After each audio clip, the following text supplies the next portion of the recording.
खामोशी की गूंज। एक दर्द भरी प्रेम कहानी।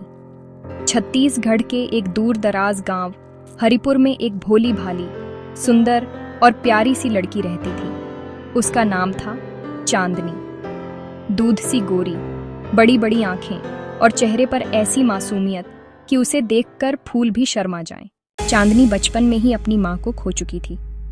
उसके पिता ने दूसरी शादी कर ली थी और सौतेली माँ उसके लिए किसी दुःस्वप्न से कम नहीं थी। जब चांदनी 16 साल की हुई, उसकी सुंदरता पूरे गांव में चर्चा का विषय बन गई। पर उसकी सौतेली माँ के लिए वो बस एक बोझ थी। एक दिन चांदनी की सौतेली माँ ने उसे बहला फुसलाकर कस्बे में ले गई, यह कहकर कि वहां उसे एक अच्छा काम दिलाएगी। लेकिन सच्चाई इससे कहीं ज्यादा भयानक थी। वह उसे बेच देती है एक क्रूर और अमानवीय खान के ठेकेदार को। उस खान को लोग कालखोह कहते थे, क्योंकि वहां जो गया फिर कभी वापस नहीं आया। वहां औरतों से पत्थर तुड़वाए जाते, धूल धुएं में दम घुटता और रातें बिना छत के गुजरती। चांदनी अब एक गुलाम बन चुकी थी। दिन रात बिना आराम के काम करना, भूखे पेट सोना और हर दिन मौत के साए में जीना, यही उसकी जिंदगी बन गई थी। चांदनी का संघर्ष अब खान में और भी बढ़ गया था।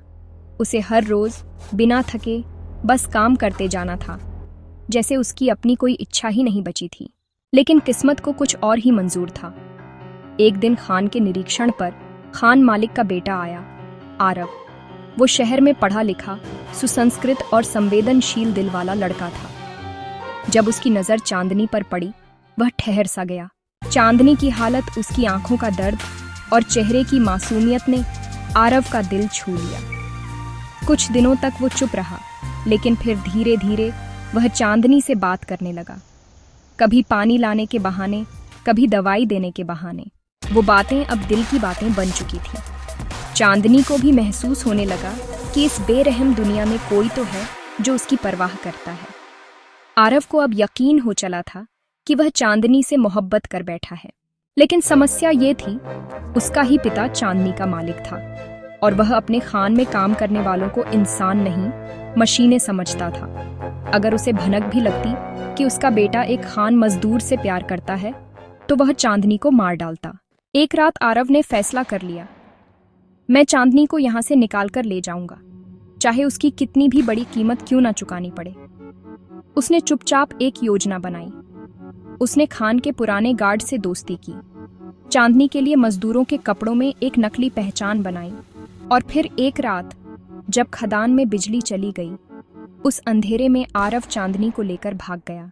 लेकिन ज्यादा देर तक वो छिप नहीं सके। खान मालिक को पता चल गया। उसने पुलिस, गुंडों और अपने आदमियों को उनके पीछे भेजा। जंगलों में भागते भागते चांदनी और आरव एक मंदिर में जा पहुंचे। आरव ने वहीं भगवान शिव के सामने उसकी मांग में सिंदूर भर दिया, अब चाहे जो हो, हम एक हैं। जब गुंडे मंदिर में पहुंचे, गांव वालों ने पहली बार खदान मालिक के खिलाफ आवाज उठाई। लोगों ने चांदनी की पीड़ा सुन रखी थी, लेकिन अब जब उन्होंने देखा कि वो लड़की जिसके लिए सबने मुंह मोड़ा था, उसे कोई इतना प्यार करता है, तो पूरा गांव उसके साथ खड़ा हो गया। मीडिया में मामला गया, प्रशासन हरकत में आया, खदान को सील कर दिया गया, आरव के पिता को गिरफ्तार कर लिया गया और आरव, जो अब तक सिर्फ खान मालिक का बेटा था, अब उस खदान के मजदूरों का नेता बन गया। चांदनी अब सिर्फ एक मजदूर लड़की नहीं थी, वह आरव की पत्नी और न्याय की मिसाल बन चुकी थी। जब भी हवाओं में खामोशी गूंजे और धरती पर कोई मासूम लड़की अपनी आजादी के लिए तरसे, तो याद रखना एक चांदनी थी जिसने खामोशी में भी प्यार और हिम्मत की रोशनी खोज ली थी। जब भी हवाओं में खामोशी गूंजे और धरती पर कोई मासूम लड़की अपनी आजादी के लिए तरसे, तो याद रखना एक चांदनी थी जिसने खामोशी में भी प्यार और हिम्मत की रोशनी खोज ली थी।